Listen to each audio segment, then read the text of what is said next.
And welcome to the weekly wrap, only on Ken's 5 Plus. I'm your host, Sarah Forgani. Let's get your biggest stories of the week right now. At number 5 in our countdown, Gracie the giraffe, who made headlines far beyond Texas, has now been safely returned to her home at Cedar Hollow Ranch. This is a new picture here of Gracie back home. Crews spent the weekend preparing a carefully planned recovery after she was spotted Friday during an aerial search. Gracie had been on the run for more than a week outside Lakey. Real County Sheriff Nathan Johnson confirmed Gracie was loaded onto a trailer and was delivered safely to the ranch Monday afternoon. At number 4 in our countdown, in Venezuela, the death toll is now above 1,900 with another 10,000 hurt after last week's double earthquake. And now tens of thousands are still missing today. NASA satellite data estimates nearly 59,000 buildings were likely damaged or collapsed entirely across the affected area. Most of the mass destruction is concentrated in La Guaira, which has forced many residents to flee inland to the Venezuelan capital of Caracas. At number 3 in our countdown, Kerr County commissioners say they're now making progress in their efforts to implement a flood warning system along the Guadalupe River. County commissioners discuss sirens, gauges, and a flooding dashboard. They say they have split responsibility for which items will be handled by the county and which ones will be overseen by the River Authority. And now they're laying out the plan for flood sirens. More than 30 of them will be spread across the county, and every year crews will make sure that they're working properly. The county is now getting ready to apply for funds already set aside by the state for some of these projects, and they hope to get an answer by the end of the summer. Meanwhile, for many across the Hill Country, this Independence Day will be filled with both gratitude and grief. 139 people lost their lives in the catastrophic floods last year. Kerrville city leaders say they're ready to unite and strengthen the community on this July 4th. Ken's 5 Zach Briggs has that story. This Friday and Saturday, hundreds are expected to fill Louise Hayes Park to honor those impacted by the floods while also celebrating Independence Day. And for Hill Country residents and Kerrville Mayor Joe Herring, it's a time of healing and also a time to be reminded about the strength of community. A little hard to imagine standing here today. It's a beautiful day. Well, every time I come over the bridge into this park, Louise Hayes Park, I see all those trees mowed down, and it just brings it back. Memories of destruction and loss more apparent now for Jessica Monroe and Matthew Shulin as we approach the 1-year mark since the Hill Country floods. After the flood, I was walking around in the debris area. I belonged to one of the BFDs, and we were looking for, well, anything. Bodies, of course, but also cars, anything we could find. And for Kerrville Mayor Joe Herring, my job during the next week is to try to communicate that our community is strong. Last year's tragedy is especially personal. Almost everyone I know knows someone that passed away or knows someone that lost a house. I lost 2 friends in the flood, Dick Eastland at Camp Mystic and Jane Ragsdale at Heart of the Hills Camp for Girls. In the coming days, Herring hopes everyone can come together here at Louise Hayes Park to reflect and celebrate. You know, you only turn 250 once, so it's good to celebrate our country while remembering those who suffered and lost last year. July 3rd and 4th, musical concerts fueled by faith. Candlelight vigils honoring lost loved ones. Tributes to the armies of first responders. There'll also be on-site mental health teams. Along the river, patriotic fun, food, fireworks, and entertainment. It's going to be an arc. Remembrance, honor, and then celebration. Not every event will be right for everybody, but hopefully each family can plug into something that's meaningful to them. On top of what's happening here in Kerrville on July 3rd and 4th, there are a number of events taking place in other parts of the Hill Country. We'll have a list of those on our website. I'm Zach Briggs, Ken's 5. And the weekly wrap is back after this. Stay with us. Go ahead. Take a look at the faces of San Antonio Zone. When you look into their eyes, you see passion, you see hard work, you see familia. Generations of people who embody a rich culture of respect, honor, and originality. We're all in San Antonio, But more importantly, San Antonio is in us. It's what makes us special. It's why we're proud to be San Antonio's own. A broken vehicle fixed after 5 months of no help. Kens 5 made it 100% better. A busted windshield fixed after getting the runaround from a contractor. And you guys did it. Y'all were amazing. A much-needed tax refund this man couldn't access. Yep, fixed. Kens 5 actually helped me out quite a lot, actually. Have a consumer problem you can't solve? Call Kens. Weekdays at 6 on Kens 5. Got a problem, call Kens. They will solve the problem. My name is Sue Kalberg, and I am a journalist for Kens 5 for 22 years. I think it's been an awesome privilege to be able to work in the town that I grew up in. My uncle, Rex Stanley, was the very, very, very, very first guy hired at Kens 5. From the beginning, I said, you can get paid for that. Let me in. It fills my heart to be a part of the Kens family, because the Kens family is the San Antonio family. I am San Antonio's own Sue Kalberg. We want to get you breaking news right now. Here, let me show you the police activity. New insight into a deadly police shooting. We just got an update from fire officials. We'll continue to keep you updated. Stream extended coverage, live or on demand, right here on Kens 5 Plus. At number 2 in our countdown, a growing flu outbreak at Joint Base San Antonio Lackland causing a lot of controversy on Capitol Hill.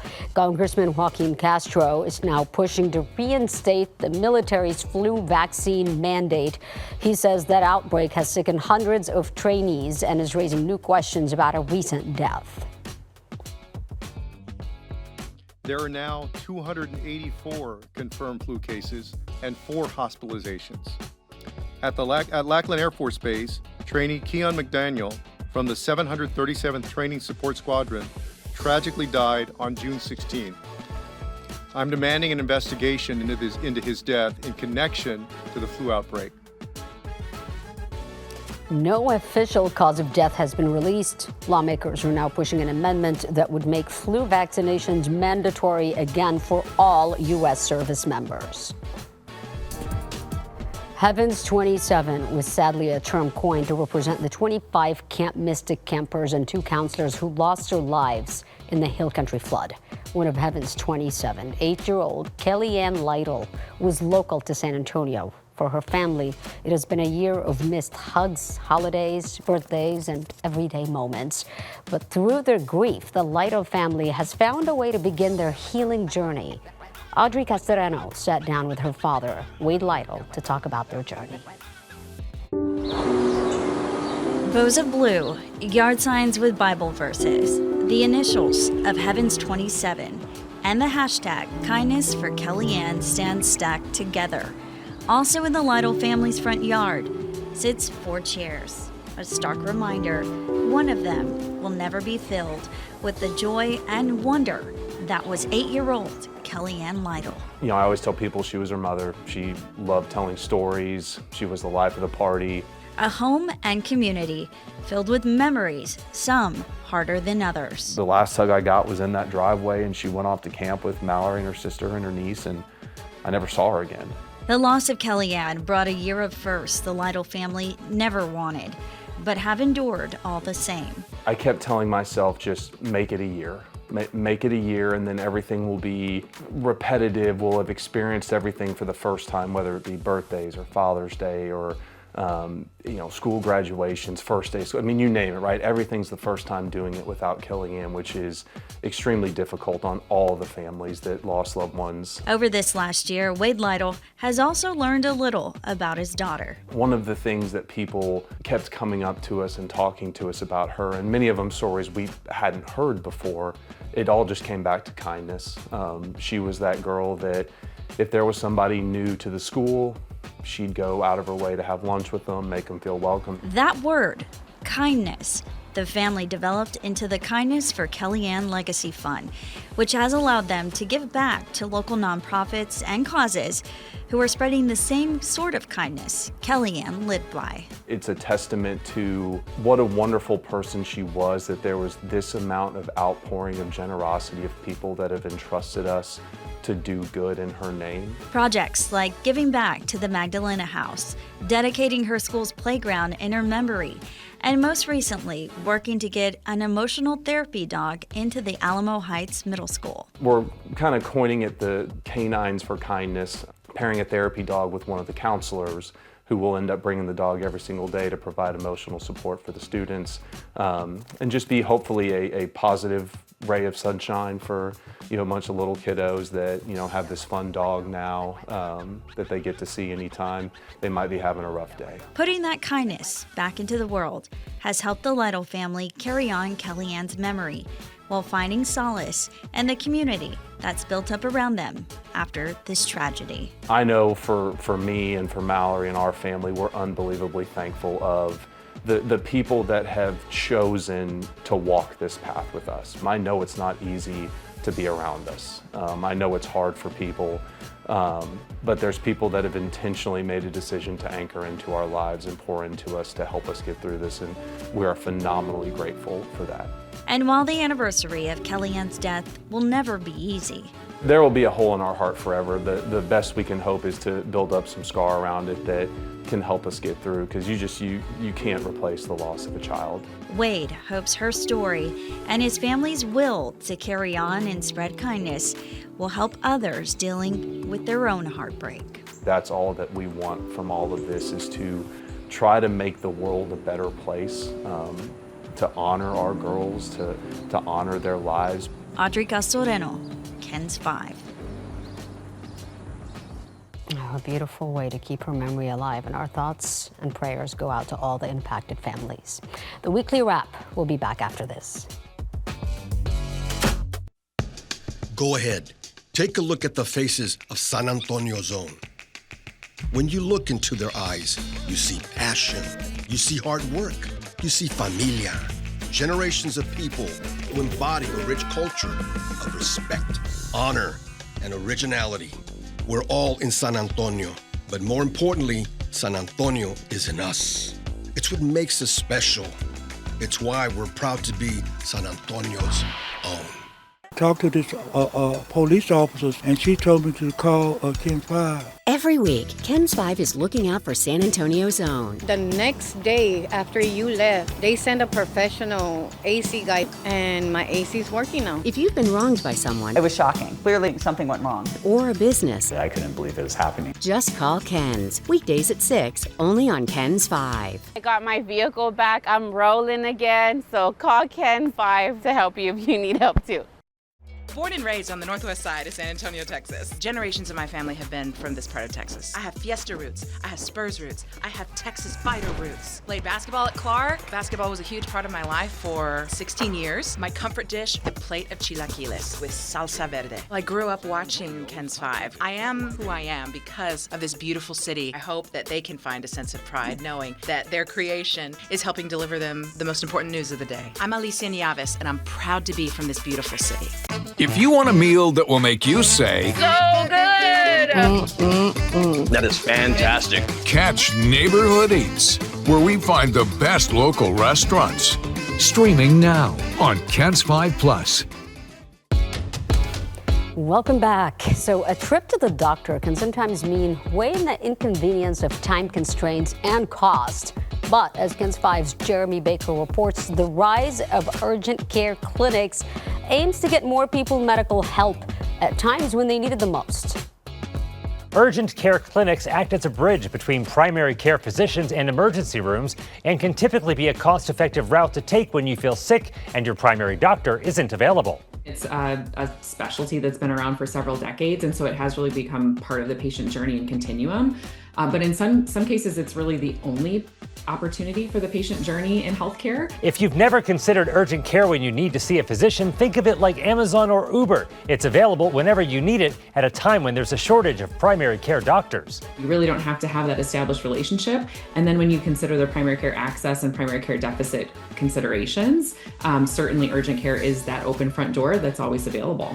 Some of the benefits of urgent care facilities include shorter wait times, cost-effective care that is significantly less than a visit to the ER, a wide range of on-site services, extended accessibility, and often no appointment necessary.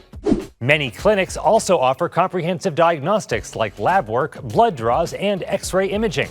They can take care of most conditions, or they can help guide you in the right direction for what's the next appropriate step. So how do you know if you should go to urgent care versus the ER? The rule of thumb is if it's not life-threatening, such as something that's like rapidly worsening or, decompensating, excessive bleeding that won't stop, stroke-like symptoms like sudden weakness or slurred speech or serious injuries, anything other than that, you really can go to your local urgent care, and they can be your front door for any concern or medical issue that arises. For more about the benefits of urgent care facilities and locations near you, check out this story on KENS5.com. In the studio, Jeremy Baker, KENS 5.